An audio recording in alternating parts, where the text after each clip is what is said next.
94-95 yıllarında camideki İslami faaliyetlerden dolayı, Kur'an dersi verdiğinden dolayı tutuklanıp cezaevine koyulmuş 22 senedir, 21-22 senedir bu cezaevindeki tutsaklık dönemini çekiyor. Babasının hasta olduğu dönemlerde, son dönemlerde kendisi hasta olduğundan dolayı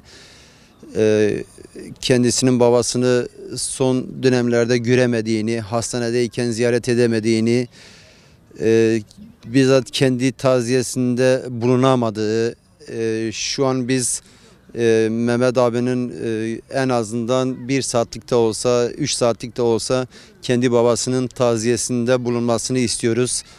Bundan dolayı devletin bu imkanları sağlamasını istiyoruz. Zorluk çıkarmamalarını istiyoruz. Savcılığa gerekli başvuruları yaptık. Savcılık şu an yine başvurularımız devam ediyor. Bize belli adreste yani gelip görüşebilirsiniz diye bize söylüyor. Bizim gelenek ve göreneklerimizde taziye evlerimiz vardır. Gelen insanlar herkes taziye evinde ancak onu görüp başsağlığı dileyebilirler. Mesela taziye koşu yolundadır. Savcılığın bize verdiği adres başka bir yerdedir. Ondan dolayı bu sıkıntıyı da yaşıyoruz. Sıkıntının da tabii ki giderilmesini istiyoruz. Yani bizim tek değil, diğer tutuklu olan herhangi kim oluyorsa olsun diğer tutuklu mahkumlar için de geçerlidir. Bunu yani devletin bu imkanlardan, mahkumların çıkarttığı bu yasadan, bu imkanlardan faydalanmalarını istiyoruz. Abdullah amca 78 yaşında vefat etti.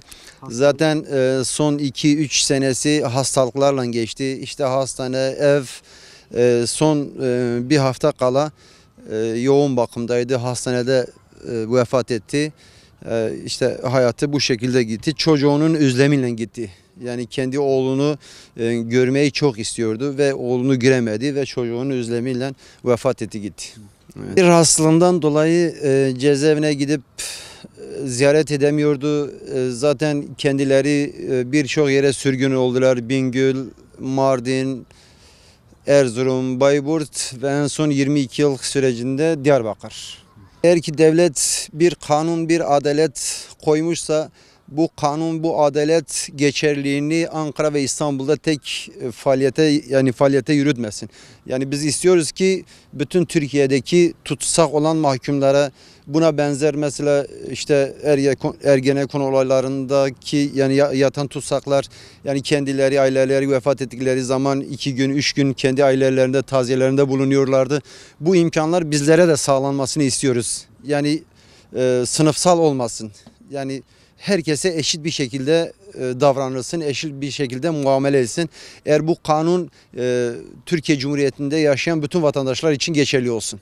Onu istiyoruz. Kendi ailesi içerisinde, kendi arkadaşları içerisinde, kendi mahallesinde, kendi okulunda yani İslami çalışmalarından dolayı insanlara İslam'ı anlatmaktan dolayı yani işi, gücü, kârı her şeyi yani doğruluk üzerindeydi. İnsanlara doğruluğu anlatmak üzereydi.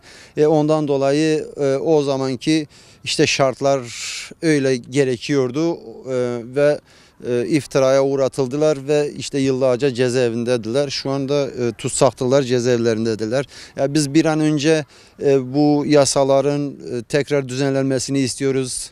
Tekrar dosyaların açılmasını istiyoruz. Tekrar yani bunların tekrardan yargılanmalarını istiyoruz. Yani bizim devletten isteyeceğimiz budur.